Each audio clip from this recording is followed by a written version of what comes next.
Fine, thank you. Well, fine. Thank you so much. Your name and your profession. Maqaa keessanii fi ogummaa keessanii nudhaan itti fufaa. Gaafin tiyya nuti maaliif namoonni Muhammad jala yaana Muhammadii fi cubbamaadha nu oolchuun danda'u isa jala yaa'uun maaliif barbaachise namni fi cubbamaa tokko nu oolchuun danda'u maaliif isa jala yaa'u. Your question, Muhammad was a sinner. Maaloo gaafii keessanii dhageenya Muhammad maal ture irra naa deebi. Maaloo gaafii irra naa ni deebitaa. Maaloo gaafii irra naa deebi. The question is Tanaafuu nuti ammaan tana akkamitti jannata seenuu dandeenya. very good question. Brother asked a question. Gaariidha gaarii gaafii baay'ee gaarii gaafatte. Obboleessi gaafii tanaan dura Muhammad cubbamaadha jee ture. Badii maaliif dalage? Mee naa himi badii maaliif dalage? Badii takka ta'e inni dalage waa badii takka naa himi. One sin he did, show me. What do you know? What do you know? What they say is Muhammad Amata 40 dura osoo hin argamin taabota gabbaraa ture inni. for 40 years.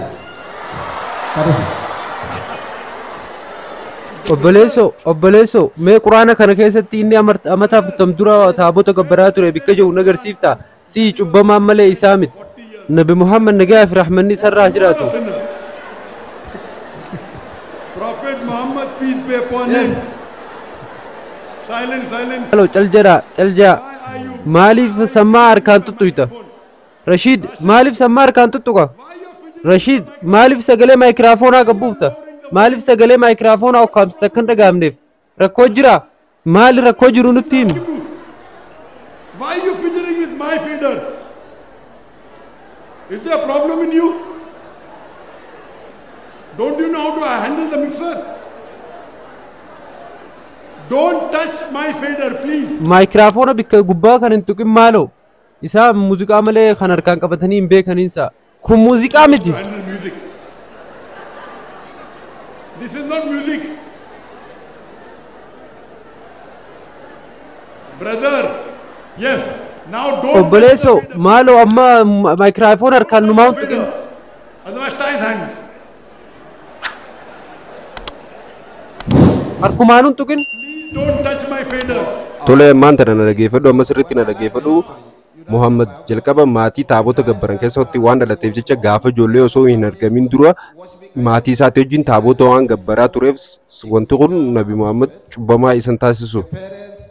Jechuun guyyaa maatii isaa dabalatee hawaasni inni keessa dhalate taabota gabbaraa waan turaniif jecha waan kana innis namni hundinuu gaafa san taabota namni akkuma dhalateen maatirraa waan dhaaluuf jecha taabota wajjin gabbaraan turre.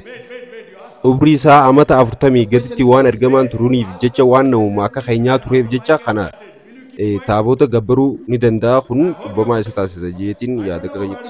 Tole amma gaafii kee dhageetiin jira callisii na dhageeffadhu maayikiraafoonni banamee jira gaafii kee dhageetiin jira na dhageeffadhu hangaan si deebisu. Obboleessi akka jeetti Nabi Muhammad nagaa fi rahmanni sarraa haa jiraatu osoo hin argamin waggaa 40 dura cubbamaa ture taabota gabbaraa ture. Namni waggaa 40f taabota gabbaraa ture osoo hin argamin dura akkamitti karaa jannataa nu qaceelchee ifiifis seenuu danda'a jee gaafata.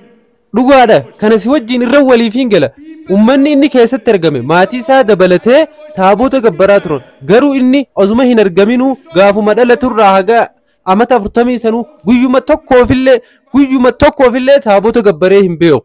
Kitaaba kam dubbiste? Kitaaba akkam jiru? Kitaaba keeyyata kam qabu dubbiste? Kitaabni tokko lama ida'uu lamaa shan yoo jee kitaaba sanii dogoggora malee herregaa miti. Kitaabni tokkolleen kan waa'ee seenaa dubbatu. Kitaabni waa'ee seenaa Nabi Muhammad dubbatu kan quraana ta'uu, hadiisa ta'uu, kitaabni saayinsiin katabde kan waa'ee seenaa Nabi Muhammad dubbatu tokkolleen Nabi Muhammad nagaa fi rahmanni sarraa jiraatu guyyaa tokkoofillee taabota gabbaraa ture jiru hin jiru. Inni cubbuu takka raahuu bilisa. Ati amma dhiifama gaafachuu qabda. Ergamaa keenyarra kijiba guddaa kana waan keesseef wanti ati qabattee dhufte falmiin ati qabattee dhuftee asi dheessite ta kijibaati dogoggora dhiifama gaafachuu qabda ummata kana hunda duratti ergamaa keenya jaalatamarra kijiba guddaa kana waan keesseef. Yoo niifiillee kiristaana dhugaa taate dhiifama gaafachuu qabda. Yoo waan kanaaf dhiifama hin gaafanne ati kiristaana dhugaa sanillee miti. Ati falmii kijibaa qabattee dhufte ergamaa kiyyarratti. Ati ergamaa kiyyaan cubbamaa jette saniifuu anammaati. Rakkoon keenya waa'ee akka ati dhiifama gaafattuu fadha. Waa'ee diliiti. Anamma waa'ee rakkoo si gaafachuu hin jiru. Ati cubbii hojjechuu jirta. Ati badii hojjechuu jirta. ati badii hojjechuu jirta maaloo dhiifama gaafachuu dandeessaa ergamaa keenyarra cubbuu badii gaafii hin taane dhuftee gaafatte tanaafuu dhiifama gaafachuu qabda dhiifama gaafachuu dandeessaa amma dhiifama ni gaafattamoo hin gaafattu maaloo gaafiin tiyyatan akkamitti namni isa hordofuudhaan akkamitti jannata seenuu akka danda'an himuu dandeessaa siifiin hima garuu amma ergamaa keenyaan cubbamaadha jettee jirtaati amma ati dogoggora uumtee jirta yoo dogoggora kee kanaaf dhiifama gaafachuu baatte rakkoo uumta saniifuu duuba deebuu qabda kanaafuu amma rakkoo ta'e tanaaf dhiifama gaafachuu qabda yoo dhiifama gaafatte deebisaa ta'e siifiin kan sana booda akka itti jannata seenan sittiin agarsiisa dogoggora uumtee jirta dhiifama gaafachuu qabda sirri moo sirrii miti amma fakkeenyaaf yooni nan abbaa kee cubbamaa jii arrabse dogoggoraan kan inni cubbamaan ta'een dhiifama niin gaafadha moo hin gaafadhu kanaafuu inni umrii isaa waggaa 18 ol ilaa hanga waggaa 40tti argama waan hin turiniif jecha amata hanga kana keessatti badiin inni hojjete hin jirtu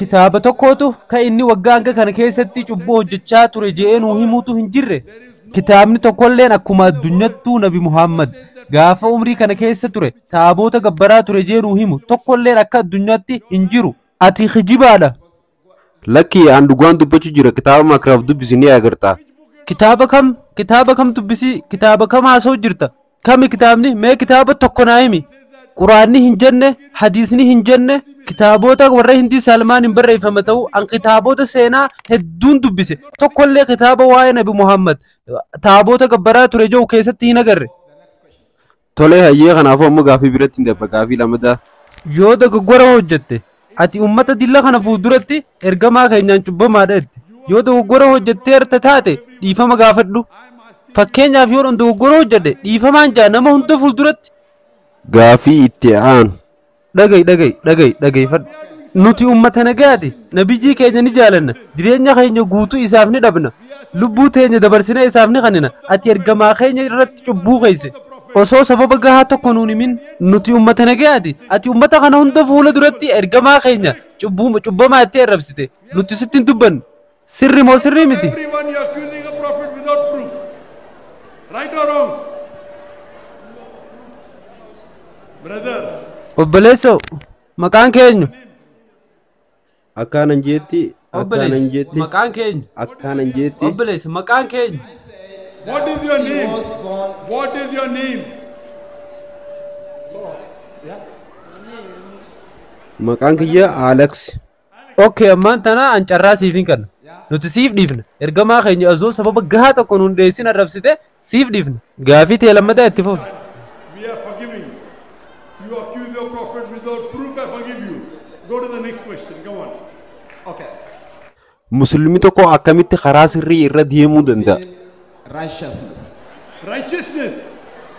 How can Muslims fulfill righteousness? Yes. They can fulfill. nuti karaa sirrii kan nu qajeelchu kan deemnuun quraana kana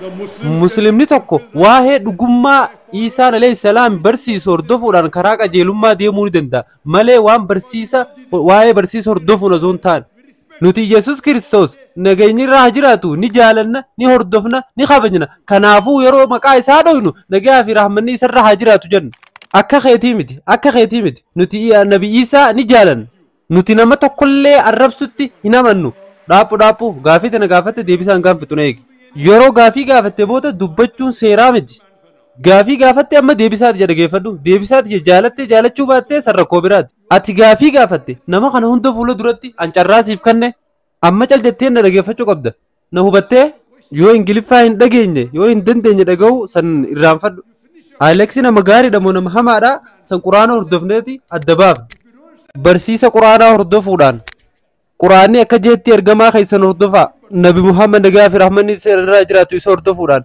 hadiisa sayyaa inni nu barsiise hordofuudhaan barsiisa dhugaa Yesuus Kiristoos barsiise hordofuudhaan barsiisa sobaa kan hin ta'in kanaafuu yoo quraana hordofne yoo ergamoota rabbi irraa argaman cufa isaanittuu amanne yoo ergamaa dhumaatii fi goolabbii nabi Muhammad nagaa fi rahmanni isaa irraa jiraatu isa hordofne yoo rabbiin fadhe jannata ni seenna deebisaa teetiif deebisa jeetii yaadde the messenger and the teaching of the last and final messenger, inshallah we'll go to Jannah.